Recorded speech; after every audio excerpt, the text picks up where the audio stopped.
एक दूर से नज़र आ रही पहाड़ी पर चढ़े तो हमें यहाँ पर एक बहुत ही ज़बरदस्त किला नज़र आया और हम किले पर पहुँचे तो हमें छोटे छोटे कुछ मंदिर भी नज़र आए। तो हम जानना चाहेंगे यहाँ के महाराज जी से कि ये किला कौन सा किला है और कौन सी यहाँ पर देवी विराजमान है, क्या इसका इतिहास है, क्या यहाँ पर जनश्रुति है। तो सबसे पहले महाराज जी आपका स्वागत है और आप हमें बतलाइए कि ये दुर्ग किसने बनवाया और मंदिर जो अंदर बना हुआ है वो उसका क्या संबंध है, क्या उसकी कहानी है, बताइए। ये रिया जो है महाराज भीरत सिंह ने बनवाया था, बसाया, और ये किला भी उन्होंने बनवाया, मंदिर भी उन्होंने स्थापना की देवी की, जो भीरदा माता के नाम से, उन्हीं के नाम से भीरदा माता के नाम से प्रसिद्ध है। इनकी विशेषता ये थी कि आज तक रिया में कोई भी चोर या कोई भी का नाम से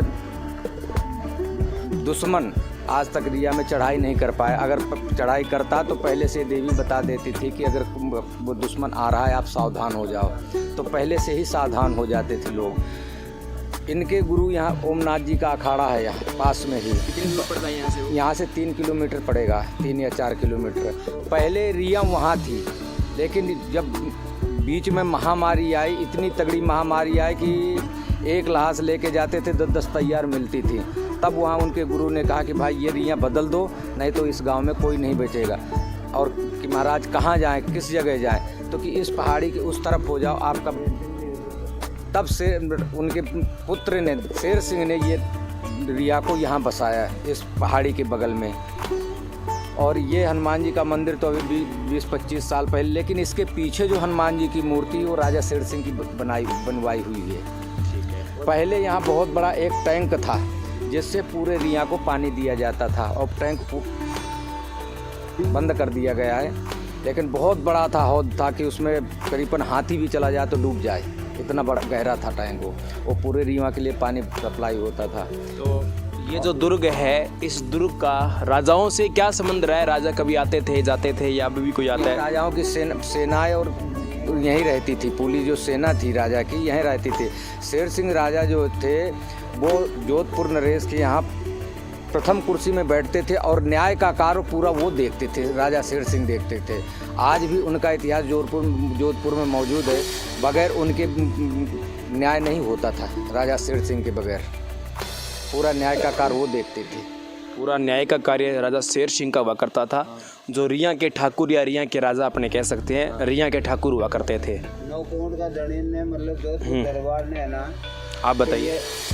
ये शेर सिंह जी ले रहा नौकुंड का दड़ीन जोधपुर दरबार शेर सिंह जी काला पानी से लेके रहा। काला पानी ये कहाँ है? ये गोरा लोग ले गए या अंग्रेज लोग उठा के जोधपुर दरबार को, तो ये लेके आया ओमनाथ जी की, बिरजा माता की, इनकी मेहरबानी से।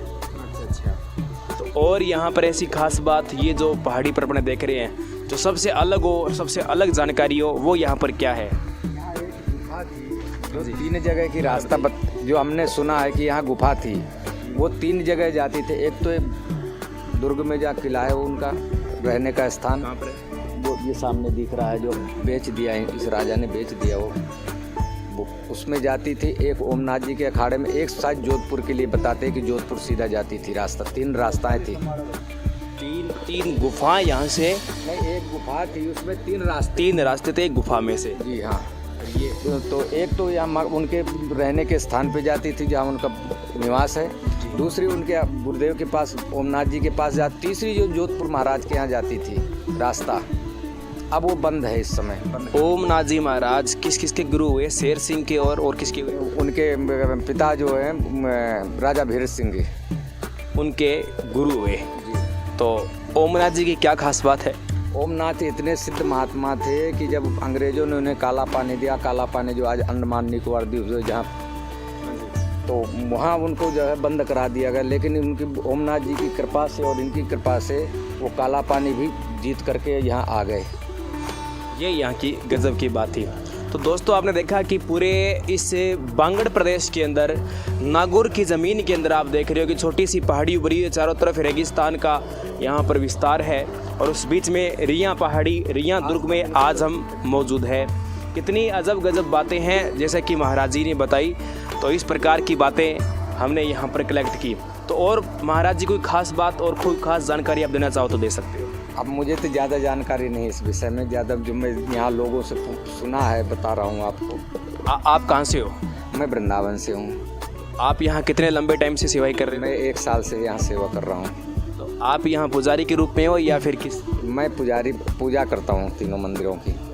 तो महाराज जी, आपका बहुत बहुत धन्यवाद, और इसी तरह हम आपको अजब गजब तरीके से घुमाते रहेंगे। ये रिया के प्राचीन शाही निवास स्थान है, जो अभी एक भाग स्कूल में परिवर्तित कर दिया गया है, और दूसरा ये गढ़ अभी बेच दिया गया है।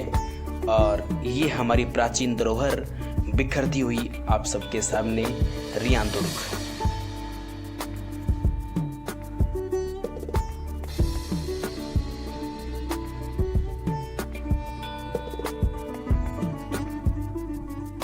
रिया दुर्ग की पहाड़ी पर साथ में बालाजी महाराज का मंदिर बने होने के कारण इस पहाड़ी को बजरंगगढ़ की पहाड़ी भी कहा जाता है। आप ये बात भी ध्यान में रखें, बजरंगगढ़ की पहाड़ी आना सागर झील किनारे भी स्थित है, और इस रिया दुर्ग की पहाड़ी पर सुंदर घना उद्यान बनाए गए हैं। छोटे छोटे यहाँ पर पौधारोपण किया गया है, जिससे यहाँ की सुंदरता अभी कायम बनी हुई है। तो अभी हम इस सुंदरता को निहारते हुए अभी हम आपको नीचे लेकर जाएंगे।